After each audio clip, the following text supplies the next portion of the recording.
തദ്ദേശ തെരഞ്ഞെടുപ്പിന്റെ രണ്ടാം ഘട്ട പോളിംഗ് ഇന്ന് തൃശൂർ, പാലക്കാട്, മലപ്പുറം, കോഴിക്കോട്, വയനാട്, കണ്ണൂർ, കാസർഗോഡ് എന്നീ 7 ജില്ലകളിലാണ് രണ്ടാം ഘട്ട തെരഞ്ഞെടുപ്പ് നടക്കുന്നത്. വാശിയേറിയ പ്രചാരണം നടന്ന 7 ജില്ലകളിലെ 604 തദ്ദേശ സ്ഥാപനങ്ങളിലെ 12,391 വാർഡുകളിലേക്ക് 38,994 സ്ഥാനാർത്ഥികളാണ് ജനവിധി തേടുന്നത്.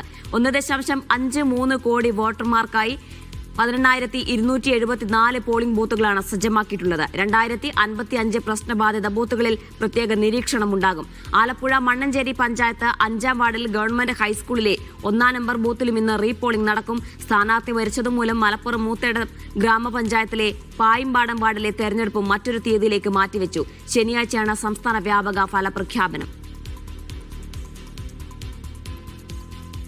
തൃശൂരിൽ നിന്ന് നടരാജ്, പാലക്കാട് നിന്ന് സാജിദ് അജ്മൽ, കൽപ്പാത്തി, കോഴിക്കോട് നിന്ന് അസ്ലം, കണ്ണൂരിൽ നിന്ന് ബിജീഷ് ഗോവിന്ദൻ എന്നിവർ വിശദാംശങ്ങൾ നൽകാനുണ്ട്. ആദ്യം തൃശൂരിലേക്ക് പോവുകയാണ് നടരാജ് ചേരുന്ന വിശദാംശങ്ങൾ നൽകാനായി. നടരാജ്, ഇനി 1 മണിക്കൂർ മാത്രമാണ് വോട്ടെടുപ്പ് തുടങ്ങാൻ ബാക്കിയുള്ളത്. ആൾക്കാർ അവിടെ എത്തിത്തുടങ്ങിയോ? നീണ്ട ക്യൂ നമുക്ക് തുടങ്ങാൻ കഴിഞ്ഞിട്ടുണ്ടോ? അവിടെ എന്താണ് ഇപ്പോഴത്തെ അവസ്ഥ? അവസാനവട്ട ഒരുക്കങ്ങളൊക്കെ എല്ലാം പൂർത്തിയായോ?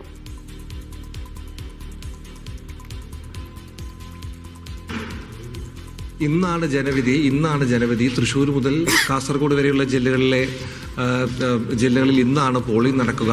ഇപ്പോൾ ഞാനുള്ളത് തൃശ്ശൂർ പുറനാട്ടുകര ശ്രീ ശാരദ സ്കൂളിലാണ്. ഇവിടെ പോളിംഗിനുള്ള സജ്ജീകരണങ്ങളൊക്കെ തന്നെ പൂർത്തിയായി.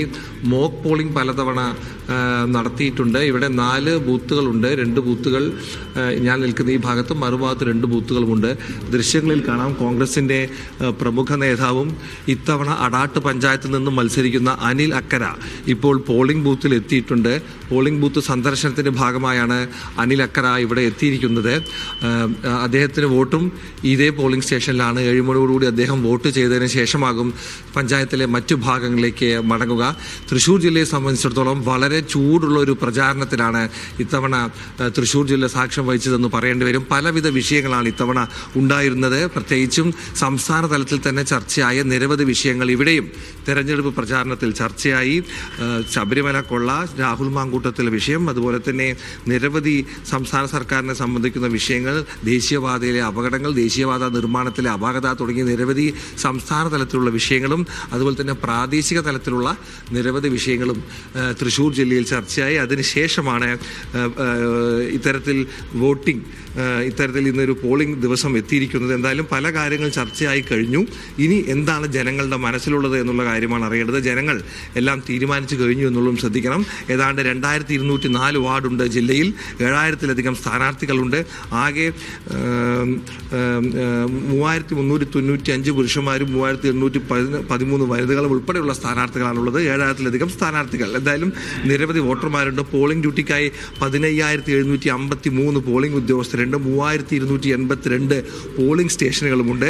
ഇത്തരത്തിൽ വലിയൊരു സജ്ജീകരണം തന്നെയാണ് ഇവിടെ നടത്തിയിരിക്കുന്നത് എന്ന് പറയാം. ഇവിടെ മോക്ക് പോളിംഗ് ഉൾപ്പെടെയുള്ള നടപടികൾ ഇപ്പോൾ നടന്നുകൊണ്ടിരിക്കുകയാണ്. കൃത്യം 7 മണിയോടുകൂടി ഇവിടെ പോളിംഗ് ആരംഭിക്കും. ഇപ്പോൾ 6 മണി കഴിയുന്നതേ ഉള്ളൂ. അതുകൊണ്ട് തന്നെ ഇപ്പോൾ പോളിംഗ് സ്റ്റേഷനിലേക്ക് വോട്ടർമാർ എത്തി തുടങ്ങിയിട്ടില്ല. ദൃശ്യങ്ങൾ കാണുന്നത് മുതിർന്ന കോൺഗ്രസ് നേതാവ് അനിൽ അക്കര പോളിംഗ് സംബന്ധിച്ച് നേരത്തെയുള്ള തയ്യാറെടുപ്പുകൾ വന്ന് വീക്ഷിക്കുന്നതാണ് നമ്മൾ കാണുന്നത്.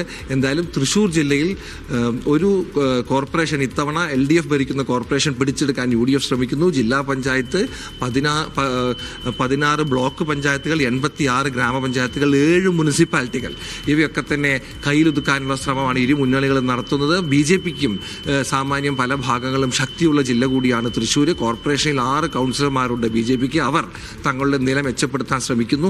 UDF ഭരണവിരുദ്ധ വികാരത്തിൽ പ്രതീക്ഷ അർപ്പിക്കുന്നു. LDF തങ്ങൾ നടത്തിയ വികസനം ചർച്ചയാക്കിക്കൊണ്ട് തന്നെ പ്രചാരണം നടത്തുന്നു. ഇത്തരത്തിൽ വലിയ പോരാട്ടം നടന്നൊരു ജില്ല കൂടിയാണ് എന്നിരിക്കെ എന്താകും തൃശ്ശൂരിലെ ജനവിധി എന്ന കാര്യത്തിൽ വലിയ ആകാംക്ഷയുണ്ട്. എന്തായാലും 7 മണിയോടുകൂടി പോളിംഗ് തുടങ്ങും.